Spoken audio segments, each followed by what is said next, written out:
നമസ്കാരം. ലോകക്രമത്തിന്റെ ഗതി നിർണയിക്കുന്നതിൽ ഇന്ത്യ ഇന്ന് കൈവച്ചിരിക്കുന്ന അദ്വിതീയമായ സ്ഥാനം ഗാസയുടെ പുനർനിർമ്മാണ പ്രക്രിയയിലും നിർണായകമായിരിക്കുകയാണ്. യുദ്ധം തകർത്ത ഒരു ഭൂപ്രദേശത്തെ ജീവിതത്തിലേക്ക് തിരികെ കൊണ്ടുവരാൻ കേവലം സാമ്പത്തിക സഹായങ്ങൾക്കപ്പുറം എല്ലാവരെയും ഒരുപോലെ വിശ്വാസത്തിലെടുക്കാൻ കഴിയുന്ന ഒരു മധ്യസ്ഥന്റെ സാന്നിധ്യം അനിവാര്യമാണ്. അവിടെയാണ് ലോകത്തിന്റെ വിശ്വമിത്രമായി വളർന്ന ഇന്ത്യയുടെ പ്രസക്തി വർദ്ധിച്ചു വരുന്നത്. ഇസ്രായേലുമായും ഫലസ്തീനുമായും ഒരുപോലെ ദൃഢമായ നയതന്ത്ര ബന്ധം പുലർത്തുന്ന ഇന്ത്യ സംഘർഷഭരിതമായ ലോക സാഹചര്യങ്ങളിൽ സമാധാനത്തിന്റെ കരുത്തുറ്റ ശബ്ദമായിട്ടാണ് നിലകൊള്ളുന്നത്.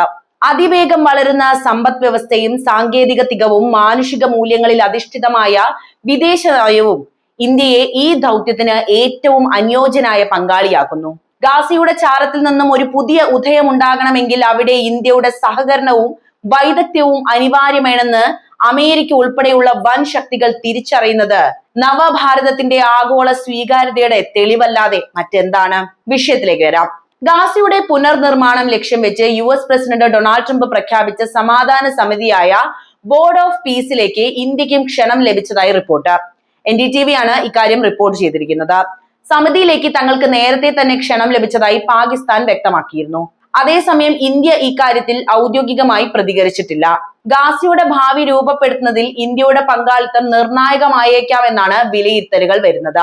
ഇസ്രായേലുമായും ഫലസ്തീനുമായും വളരെ അടുത്ത ബന്ധം പുലർത്തുന്ന രാജ്യമാണ് ഇന്ത്യ. ഇസ്രായേലുമായി തന്ത്രപരമായ പങ്കാളിത്തമാണ് ഇന്ത്യ കാത്തുസൂക്ഷിക്കുന്നത്. ഫലസ്തീന് ആവശ്യമായ മാനുഷിക സഹായങ്ങളെല്ലാം ഇന്ത്യ ലഭ്യമാക്കിയിട്ടുമുണ്ട്. ഈജിപ്ത് വഴി ഗാസയിലേക്ക് സഹായം എത്തിച്ച ആദ്യ രാജ്യങ്ങളിൽ ഒന്നുകൂടിയാണ് നമ്മുടെ ഇന്ത്യ. അതേസമയം പാകിസ്ഥാനുള്ള ക്ഷണത്തിന്റെ ഇസ്രായേലിന് അതൃപ്തിയും രേഖപ്പെടുത്തിയിട്ടുണ്ട്. പാകിസ്ഥാന്റെ പങ്ക് ഇസ്രായേലിന് സ്വീകാര്യമാകില്ലെന്നാണ് ഇസ്രായേൽ പ്രതിനിധി റൂബൻ അസാർ പറയുന്നത്. ഇന്ത്യയെ കൂടാതെ ഏകദേശം 60ഓളം രാജ്യങ്ങൾക്ക് US ക്ഷണം അയച്ചിട്ടുണ്ട്. ട്രംപിന്റെ അടുത്ത സഖ്യകക്ഷിയായ ഹംഗറി മാത്രമാണ് ക്ഷണത്തിന് നിരുപാധികം അംഗീകാരം നൽകിയിട്ടുള്ളത്. മറ്റു രാജ്യങ്ങൾ പലതും ഇപ്പോഴും മൗനമാണ് തുടരുന്നത്. ഈ വിഷയത്തിൽ എന്തുകൊണ്ട് അമേരിക്ക ഇന്ത്യയെ തിരഞ്ഞെടുത്തു എന്ന കാര്യം നമ്മൾ സംസാരിക്കേണ്ടതുണ്ട്. അതിലേക്ക് വരാം. ജനുവരി 15-നാണ് സമാധാന സമിതി ട്രംപ് രൂപീകരിച്ചത്. ഉന്നത സമിതിയുടെ അധ്യക്ഷൻ ട്രംപ് തന്നെ ആയിരിക്കും. ഭരണം നടത്താൻ ഫലസ്തീൻ ടെക്നോക്രാറ്റുകളും സമിതി ഉപദേശകർ റോളുള്ള എക്സിക്യൂട്ടീവ് ബോർഡ് എന്നിവയും സമിതിയിൽ ഉണ്ടാകുമെന്ന് വൈറ്റ് ഹൗസ് വ്യക്തമാക്കിയിട്ടുമുണ്ട്. 11-അംഗ ഗാസ എക്സിക്യൂട്ടീവ് ബോർഡിൽ തുർക്കി വിദേശകാര്യമന്ത്രി ഹക്കാൻ ഫിദാൻ, UN മിഡിൽ ഈസ്റ്റ് സമാധാന കോർഡിനേറ്റർ ആയിട്ടുള്ള സിഗ്രിഡ് കാഗ്, UAE അന്താരാഷ്ട്ര സഹകരണ മന്ത്രി റീം അൽ ഹാഷിമി, ഇസ്രായേൽ സസ്പ്രസ് ശതകോടീശ്വരൻ യാക്കിർ ഗാബെ, ഖത്തർ, UAE എന്നിവിടങ്ങളിലെ ഉദ്യോഗസ്ഥർ എന്നിവരും ഭാഗമാകും. ബോർഡ് അംഗങ്ങളുടെ ചുമതലകൾ വൈറ്റ് ഹൗസ് വിശദീകരിച്ചിട്ടില്ല. കൂടുതൽ അംഗങ്ങളെ വരും ആഴ്ചകളിൽ പ്രഖ്യാപിച്ചേക്കാമെന്നാണ് വിവരം. ഭാവിയിൽ മറ്റ് ആഗോള സംഘർഷങ്ങൾ പരിഹരിക്കാനുള്ള വിശാലമായ സംവിധാനമായി ഈ സമിതി മാറിയേക്കുമെന്നാണ് വിലയിരുത്തലുകൾ വരുന്നത്. ഇത് ഗാസയ്ക്കുമപ്പുറം ലോകത്തിന്റെ വിവിധ ഭാഗങ്ങളിലെ സംഘർഷങ്ങൾ പരിഹരിക്കുന്നതിൽ മാതൃകയായേക്കാം. അതേസമയം ബോർഡിന്റെ ഘടന ഇസ്രായേലുമായി ഏകോപിച്ചിട്ടില്ലെന്നും നയങ്ങൾക്ക് വിരുദ്ധമാണെന്നും ഇസ്രായേൽ പ്രധാനമന്ത്രി ബെഞ്ചമിൻ നെതന്യാഹുവിന്റെ ഓഫീസ് വ്യക്തമാക്കി. ഈ സമിതിയുടെ രൂപീകരണം ഐക്യരാഷ്ട്രസഭയുടെ പ്രവർത്തനങ്ങളെ ബാധിച്ചേക്കാമെന്നാണ് ചില നയതന്ത്ര വിദഗ്ധർ ഇപ്പോൾ ചൂണ്ടിക്കാണിച്ചുകൊണ്ടിരിക്കുന്നത്. ഗാസയുടെ പുനർനിർമ്മാണത്തിനായി നിയുക്ത അമേരിക്കൻ പ്രസിഡന്റ് ഡൊണാൾഡ് ട്രംപ് വിഭാവനം ചെയ്ത ബോർഡ് ഓഫ് പീസ് സമിതിയിലേക്ക് ഇന്ത്യയെ ക്ഷണിച്ച നടപടി ആഗോള രാഷ്ട്രീയത്തിൽ ഇന്ത്യയുടെ വളരുന്ന സ്വാധീനത്തെയാണ് അടിവരയിടുന്നത് എന്ന കാര്യം ഞാൻ ഇവിടെ വ്യക്തമാക്കി കഴിഞ്ഞിരിക്കുന്നു. പശ്ചിമേഷ്യൻ സംഘർഷങ്ങളിൽ സന്തുലിതമായ നിലപാട് സ്വീകരിക്കുന്ന ചുരുക്കം ചില രാജ്യങ്ങളിൽ ഒന്നാണ് നമ്മുടെ ഇന്ത്യ എന്ന വസ്തുതയാണ് അമേരിക്കയെ ഇത്തരമൊരു തീരുമാനത്തിലേക്ക് നയിച്ച പ്രധാനപ്പെട്ട ഘടകം. മാത്രവുമല്ല, ചരിത്രപരമായി ഫലസ്തീൻ ജനതയുടെ അവകാശങ്ങളെ പിന്തുണയ്ക്കുമ്പോൾ തന്നെ ഇസ്രായേലുമായി ദൃഢമായ തന്ത്രപരമായ പങ്കാളിത്തം ഇന്ത്യ കാത്തുസൂക്ഷിച്ചിട്ടുമുണ്ട്. ഈ ഇരട്ട ബന്ധം ഗാസയിലെ സമാധാന ചർച്ചകളിൽ ഇന്ത്യയെ വിശ്വസനീയമായിട്ടുള്ള ഒരു മധ്യസ്ഥനായി മാറ്റുന്നുണ്ട്. അറബ് രാജ്യങ്ങളുമായും ഇസ്രായേലുമായും ഒരുപോലെ സുഹൃത്ത് ബന്ധം പുലർത്തുന്ന ഇന്ത്യയുടെ സാന്നിധ്യം സമിതിക്ക് കൂടുതൽ ആഗോള സ്വീകാര്യത നൽകുമെന്നാണ് ട്രംപ് ഭരണകൂടം കണക്കിലാക്കുന്നത്. യുദ്ധക്കെടുതി അനുഭവിക്കുന്ന ഗാസയിലേക്ക് മാനുഷിക സഹായങ്ങൾ എത്തിക്കുന്നതിൽ ഇന്ത്യ കാട്ടിയ വേഗതയും കൃത്യതയും അന്താരാഷ്ട്ര സമൂഹത്തിന്റെ ശ്രദ്ധ പിടിച്ചുപറ്റിയ ഒന്ന് തന്നെയാണ്.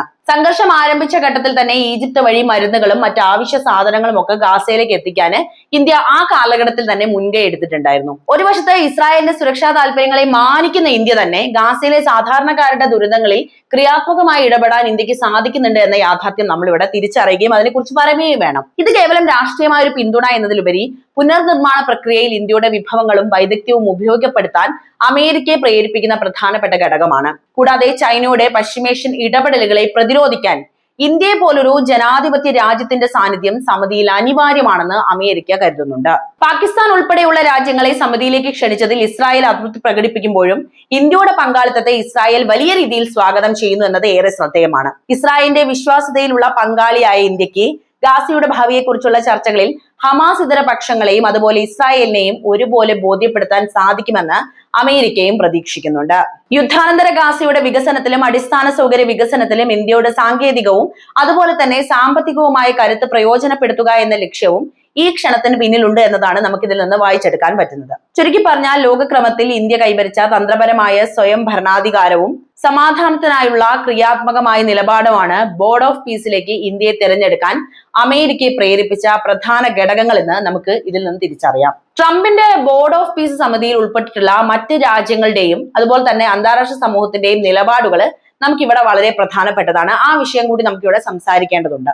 നമുക്ക് അതിലേക്ക് കടക്കാം അല്ലെ. ഡൊണാൾഡ് ട്രംപ് ചെയർമാൻ ആയിട്ടുള്ള ഈ സമിതിയിൽ ഏകദേശം 60 രാജ്യങ്ങൾക്കാണ് ക്ഷണം ഇതിനോടകം തന്നെ ലഭിച്ചിട്ടുള്ളത്. ഇതിൽ പല രാജ്യങ്ങളും ഇപ്പോഴും തങ്ങളുടെ നിലപാട് ഔദ്യോഗികമായി അറിയിച്ചിട്ടില്ല എങ്കിലും ചില രാജ്യങ്ങൾ അനുകൂലമായും ചിലർ സന്ദേഹത്തോടെയുമാണ് ഈ നീക്കത്തെ കാണുന്നത്. പലർക്കും ഈ കാര്യത്തിൽ ചില കൺഫ്യൂഷൻസുകൾ ഉണ്ട് എന്നാണ് നമുക്ക് മനസ്സിലാക്കാൻ പറ്റുന്നത്. അർജന്റീനയും ഹംഗറിയുടെയും വിഷയത്തിലേക്ക് വരികയാണെങ്കിൽ ട്രംപിന്റെ സഖ്യകക്ഷിയായിട്ടുള്ള അർജന്റീനയുടെ പ്രസിഡന്റ് ഹാവിയർ മിലേയ് ക്ഷണം ഉടൻ തന്നെ സ്വീകരിച്ചു. ഭീകരവാദത്തിനെതിരെയുള്ള പോരാട്ടത്തിൽ അമേരിക്കയുടെ പങ്കാളിയാകുന്നത് അഭിമാനകരമാണ് എന്നാണ് അദ്ദേഹം പ്രതികരിച്ചത്. ഹംഗറിയും സമിതിയിൽ ചേരുമെന്ന് നിരുപാധികം വ്യക്തമാക്കിയിട്ടുണ്ട്. വിരമിച്ച Canadian bank governor mark Carney സമിതിയിൽ അംഗമാകാമെന്ന് സമ്മതിച്ചതായിട്ടുള്ള റിപ്പോർട്ടുകളും പുറത്തു വന്നു. പാകിസ്ഥാന്റെ നിലപാടിലേക്ക് വരികയാണെങ്കിൽ സമിതിയിലേക്ക് ക്ഷണം ലഭിച്ചതായി പാകിസ്ഥാൻ സ്ഥിരീകരിച്ചിട്ടുണ്ട്. ഗാസയിൽ ശാശ്വതമായ സമാധാനം ഉറപ്പാക്കാനുള്ള ഏതു നീക്കത്തോടും സഹകരിക്കുമെന്നും എന്നാൽ അത് ഐക്യരാഷ്ട്രസഭയുടെ പ്രമേയങ്ങൾക്ക് അനുസൃതമായിരിക്കണമെന്നുമാണ് പാകിസ്ഥാൻ വിദേശകാര്യ മന്ത്രാലയം ഈ വിഷയത്തിൽ പ്രതികരിച്ചിട്ടുള്ളത്. അറബ് രാജ്യങ്ങൾ ഈജിപ്ത്, ഖത്തർ, ജോർദാൻ, UAE എന്നീ രാജ്യങ്ങൾ സമാധാന ചർച്ചകളിൽ സജീവമാണ് എങ്കിലും ബോർഡ് ഓഫ് പീസിൽ ചേരുന്ന കാര്യത്തിൽ കൂടുതൽ ചർച്ചകൾ ആവശ്യമാണെന്ന നിലപാടിലാണുള്ളത്. ഈജിപ്തും ഖത്തറും നിലവിൽ വെടിനിർത്തൽ ചർച്ചകളിൽ മധ്യസ്ഥരായി തുടരുന്നുണ്ടോ? ഇസ്രായേലിന്റെ പ്രതിഷേധം നമ്മൾ ഇതിൽ പറയേണ്ടതുണ്ട്. സമിതിയിൽ തങ്ങളുടെ പങ്കുണ്ട് എങ്കിലും സമിതിയിൽ ഘടനയെക്കുറിച്ച് ഇസ്രായേൽ പ്രധാനമന്ത്രി ബെഞ്ചമിൻ നെതന്യാഹു അതൃപ്തി പ്രകടിപ്പിച്ചിട്ടുണ്ട്. തുർക്കി, ഖത്തർ തുടങ്ങിയ രാജ്യങ്ങളെ സമിതിയിൽ ഉൾപ്പെടുത്തുന്നതാണ് ഇസ്രായേലിനെ ചൊടിപ്പിച്ച പ്രധാനപ്പെട്ട കാര്യം. ഇസ്രായേലുമായി ശത്രുതയിലുള്ള രാജ്യങ്ങളുടെ സാന്നിധ്യം സമിതിയുടെ നിഷ്പക്ഷതയെ ബാധിക്കുമെന്നാണ് അവരുടെ കണക്കുകൂട്ടലുകൾ. പാകിസ്ഥാനെതിരെയുള്ള ആക്ഷേപമൊക്കെ വരുന്നത് അവിടെ വെച്ചിട്ടാണ്. അന്താരാഷ്ട്ര ആശങ്കകളും ഇവിടെ കേട്ടുണ്ട്. ഐക്യരാഷ്ട്രസഭയ്ക്ക് പകരമായി ഒരു സമാന്തര സംവിധാനം ട്രംപ് ഒരുക്കുകയാണോ എന്ന സംശയം പല യൂറോപ്യൻ രാജ്യങ്ങൾക്കും ഇപ്പോൾ വന്നിട്ടുണ്ട്. കൂടാതെ സമിതിയിൽ സ്ഥിര അംഗത്വവും ലഭിക്കുന്നതിന് $1 ബില്യൺ സംഭാവന നൽകണമെന്ന നിബന്ധനയുള്ളതായി പുറത്തു വരുന്ന റിപ്പോർട്ടുകളും പല രാജ്യങ്ങളെയും മാറി നിൽക്കാൻ പ്രേരിപ്പിക്കുന്ന ഘടകങ്ങൾ തന്നെയാണ്.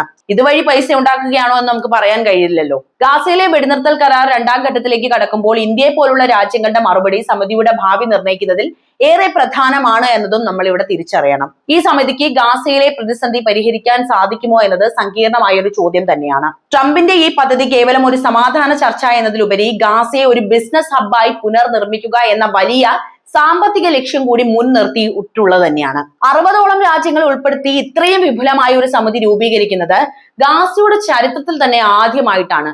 അതിന് ചുക്കാൻ പിടിക്കുന്നത് ഡൊണാൾഡ് ട്രംപും. ഇന്ത്യയെ പോലൊരു വിശ്വസനീയമായ രാജ്യങ്ങളുടെ സാന്നിധ്യം ഈ പദ്ധതിക്ക് വലിയ തോതിലുള്ള ആഗോള അംഗീകാരം നൽകുന്നുണ്ട്. പ്രത്യേകിച്ച് ഗാസയുടെ അടിസ്ഥാന സൗകര്യ വികസനത്തിന് ആവശ്യമായ സാങ്കേതിക വിദ്യയും വിദഗ്ധ തൊഴിലാളികളെയും നൽകാൻ ഇന്ത്യയെ പോലുള്ള രാജ്യങ്ങൾക്ക് ഇവിടെ സാധിക്കുമെന്നത് പദ്ധതിയുടെ പ്രായോഗികത വർദ്ധിപ്പിക്കുന്ന കാര്യവുമാണ്. എങ്കിലും ഇതിന്റെ വിജയം പൂർണ്ണമായും ആശ്രയിച്ചിരിക്കുന്നത് ഇസ്രായേലിന്റെ നിലപാടിനെ തന്നെയാണ്.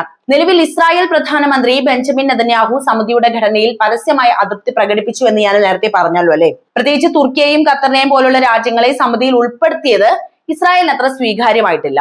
അതുപോലെ തന്നെയാണ് പാകിസ്ഥാന്റെ വിഷയവും. സുരക്ഷാ കാര്യങ്ങളിൽ ഇസ്രായേലിന്റെ പൂർണ്ണ സഹകരണം ലഭിച്ചിട്ടില്ല എങ്കിൽ ഗാസയിൽ വികസന പ്രവർത്തനങ്ങൾ നടത്തുക എന്നത് അസാധ്യമായിട്ടുള്ള കാര്യം തന്നെയാണ്. കൂടാതെ സമിതിയിൽ ചേരുന്നതിന് $1 ബില്യൺ നൽകണമെന്ന നിബന്ധന പല സാമ്പത്തിക പ്രതിസന്ധിയുള്ള രാജ്യങ്ങളെയും ഇതിൽ നിന്ന് അകറ്റാനുള്ള സാധ്യതയുമുണ്ട്. മറ്റൊരു പ്രധാനപ്പെട്ട വെല്ലുവിളി എന്ന് പറയുന്നത് ഹമാസിന്റെ സാന്നിധ്യം തന്നെയാണ്. ഹമാസിനെ ഭരണത്തിൽ നിന്ന് പൂർണ്ണമായും ഒഴിവാക്കി ഒരു ടെക്നോക്രാറ്റിക് സമിതിയെ ഭരണമേൽപ്പിക്കാനാണ് ട്രംപ് ലക്ഷ്യമിടുന്നത്. ഇത് ഗാസയിലെ ജനങ്ങൾക്കിടയിൽ എത്രത്തോളം സ്വീകാര്യമാകുമെന്ന് കണ്ടറിയേണ്ടതുണ്ട്. അവരെങ്ങനെ പ്രതികരിക്കുമെന്നത് കണ്ടറിയേണ്ട കാര്യങ്ങളാണ്. എങ്കിലും ഐക്യരാഷ്ട്രസഭയുടെ പ്രവർത്തനങ്ങൾ ഗാസയിൽ പലപ്പോഴും തടസ്സപ്പെടുന്ന സാഹചര്യത്തിൽ ലോകത്തിലെ പ്രമുഖ സാമ്പത്തിക ശക്തികളെയും അതുപോലെ തന്നെ നമ്മുടെ രാജ്യത്തെ പോലെയുള്ള സന്തുലിത നിലപാടുള്ള രാജ്യങ്ങളെയും ഒന്നിപ്പിച്ചിട്ടുള്ള ഈ സമിതിക്ക് ഗാസയുടെ ഭാവിയെ ഗുണപരമായി സാധിക്കാൻ കഴിഞ്ഞേക്കും എന്നതാണ് നമ്മൾ വിലയിരുത്തുന്നത്. വെറുമൊരു രാഷ്ട്രീയ ഒത്തുതീർപ്പിന് പകരം ഗാസയെ സാമ്പത്തികമായി സ്വയം പര്യാപ്തമാക്കുക എന്ന ട്രംപിന്റെ കാഴ്ചപ്പാട് വിജയിച്ചാൽ അത് പശ്ചിമേഷ്യയിൽ വലിയ മാറ്റങ്ങൾക്ക് തുടക്കമിടുമെന്നാണ് നമുക്ക് മനസ്സിലാക്കാൻ കഴിയുന്നത്. എന്തായാലും ഇത് എത്രത്തോളം വിജയകരമാകുമെന്ന് നമുക്ക് വരും ദിവസങ്ങളിൽ മാത്രമാണ് മനസ്സിലാക്കാൻ സാധിക്കുക. അപ്പോൾ ഈ വിഷയത്തിൽ നിങ്ങളുടെ നിലപാട് അറിയാൻ താല്പര്യമുണ്ട് എന്ന് തന്നെയായാലും കമന്റ് ആയിട്ട് രേഖപ്പെടുത്തുക. മറ്റൊരു വീഡിയോയുമായി വീണ്ടും എത്താം. നന്ദി.